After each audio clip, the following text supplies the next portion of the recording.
সাবেক রাষ্ট্রপতি দেশে ফিরলেন, প্রধানমন্ত্রী শেখ হাসিনাও ফেরবার প্রস্তুতি নিচ্ছেন। আওয়ামী লীগ নেতারাও কিন্তু দেশে ফেরবার প্রস্তুতি নিচ্ছেন। প্রধানমন্ত্রী শেখ হাসিনা, আমি প্রধানমন্ত্রী বলতে চাই, তিনি পদত্যাগ করেননি। প্রধানমন্ত্রী শেখ হাসিনাও দেশে ফেরবার প্রস্তুতি নিচ্ছেন। কি করবেন? মসনদ সামলে রাখতে পারবেন?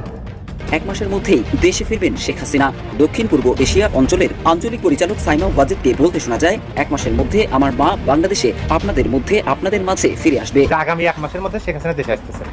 দেশে এসে শেখ হাসিনা ক্ষমতাচ্যুত করার পিছনে মাস্টারমাইন্ডদের তিনি সাজা দেবেন। আসসালামু আলাইকুম সম্মানিত দর্শক মণ্ডলী, গুরুত্বপূর্ণ কিছু আপডেট টপিকগুলা নিয়ে আপনাদের মাঝে উপস্থিত হয়েছি। যে ভিডিওগুলো দেখলে অবাক হবেন, নেট দুনিয়া তুলপাড়, সামাজিক যোগাযোগ মাধ্যমে ভাইরাল হয়েছে এবং শুরুতেই আপনারা শিরোনাম দেখেছেন, বুঝতে পেরেছেন কতটুকু গুরুত্বপূর্ণ হতে যাচ্ছে ভিডিওটি। তাই সকলের কাছে একান্ত অনুরোধ করব, ভিডিওটি একদিন না টেনে শেষ পর্যন্ত দেখবেন। যদি চ্যানেলে নতুন হয়ে থাকেন তাহলে এখনই আমাদের চ্যানেলটিকে সাবস্ক্রাইব করে পাশে থাকা বেল বাটনটি অন করে দেবেন। প্রধানমন্ত্রী শেখ হাসিনাও ফেরবার প্রস্তুতি নিচ্ছেন। সাবেক রাষ্ট্রপতি আব্দুল হামিদ গত 8 মে তিনি গুরুতর অসুস্থ হয়ে চিকিৎসার জন্য গিয়েছিলেন। রাষ্ট্রপতি আব্দুল হামিদ দেশে ফিরে এসেছেন। এখন সরকার কি করবে? সে সময় তিনি যখন চিকিৎসার জন্য বিদেশে গেলেন, তখন বেশ তো নাটক হলো।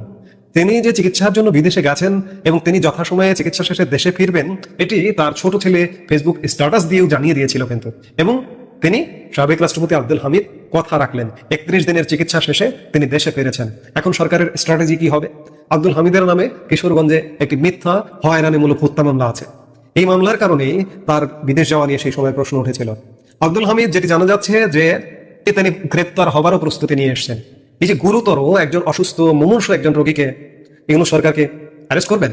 দেখি, করুন, কেমন পারেন। আপনারা যত নাটক করবেন, যত জল ঘোলা করবেন, তত আপনাদের বিপদ সামনে আরো বেশি করে আসবে। আমি যেটি বলছিলাম যে রাষ্ট্রপতি আব্দুল হামিদ দেশে ফিরেছেন, একই সাথে আওয়ামী লীগ নেতারাও কিন্তু দেশে ফেরবার প্রস্তুতি নিচ্ছেন। প্রধানমন্ত্রী শেখ হাসিনা, আমি প্রধানমন্ত্রী বলতে চাই, তিনি পদত্যাগ করেননি। প্রধানমন্ত্রী শেখ হাসিনাও দেশে ফেরবার প্রস্তুতি নিচ্ছেন। কি করবেন? মসনদ সামলে রাখতে পারবেন? ইতিমধ্যে তো আওয়ামী লীগ নেতাকর্মী, নিরীহ মানুষের প্রায় 3.5 লক্ষ মানুষকে গ্রেপ্তার করেছেন। বাংলাদেশের জেলের ধারণ ক্ষমতা মাত্র 42,000। সেখানে হয়তো গাদাগাদি করে সর্বোচ্চ 1 লাখ রাখা যায়, কিন্তু আপনার এই 3.5 লক্ষ মানুষকে, পুরো বাংলাদেশকে একটা জেলখানা, পুরো বাংলাদেশকে অবরুদ্ধ করে এই 3.5 লক্ষ মানুষকে কোথায় রেখেছেন? আমরা একটু দেখতে চাই যে সাবেক রাষ্ট্রপতি আব্দুল হামিদকে আপনারা অ্যারেস্ট করেছেন। আওয়ামী লীগ নেতারা একে একে দেশে ফিরছেন, ফেরবার প্রস্তুতি নিচ্ছেন, তাদেরকে অ্যারেস্ট করবেন। প্রধানমন্ত্রী শেখ হাসিনাকে অ্যারেস্ট করবেন।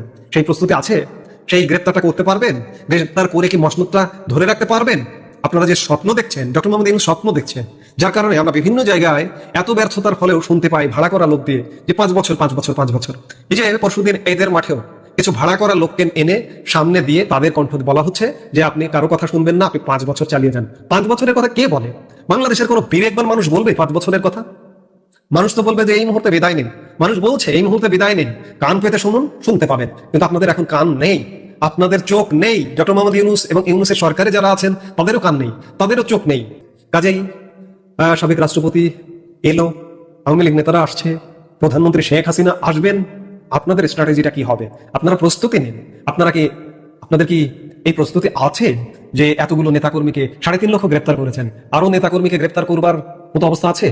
সাবেক রাষ্ট্রপতি আব্দুল হামিদকে কি অ্যারেস্ট করতে পারবেন? প্রধানমন্ত্রী শেখ হাসিনা দেশে ফিরছেন, তাকে কি অ্যারেস্ট করতে পারবেন? এই অবস্থায় ভাববার তেমন কোনো কারণ নেই যে ডক্টর ইউনূস টিউলিপ সিদ্দিকের লেখা এই চিঠিতে সাড়া দিয়ে তাকে সাক্ষাৎ দেবেন এই যুক্তরাজ্য সফরের সময়। তবে টিউলিপ সিদ্দিক যেহেতু কোনো সাড়া পাচ্ছেন না দুর্নীতি দমন কমিশনের সঙ্গে যোগাযোগ করে, কিংবা তার আইনজীবীরা পাচ্ছেন না, কাজেই সেদিক থেকে এই চিঠিটিকে প্রকাশ্য করে দিয়ে তিনিও একটা বড় ধরনের প্রশ্নের জন্ম দিলেন এই তদন্তের স্বচ্ছতা নিয়ে। টিউলিপ সিদ্দিক সরাসরি তো বলছেনই এটা ফ্যান্টাসি ইনভেস্টিগেশন, একটা কাল্পনিক তদন্ত। অন্যদিকে ডক্টর মোহাম্মদ ইউনূসকে লেখা চিঠিতে টিউলিপ সিদ্দিক একথাও বলেছেন যে এই অভিযোগ সম্পূর্ণত রাজনৈতিক উদ্দেশ্য প্রণোদিত, তার খালার বিরুদ্ধে, তার খালার রাজনৈতিক। দেখা হচ্ছে পরবর্তী কোনো ভিডিওতে। সেই পর্যন্ত ভালো থাকুন, সুস্থ থাকুন। আজকের মতো বিদায় নিচ্ছি। আসসালামু আলাইকুম ওয়া রাহমাতুল্লাহি ওয়া বারাকাতুহু।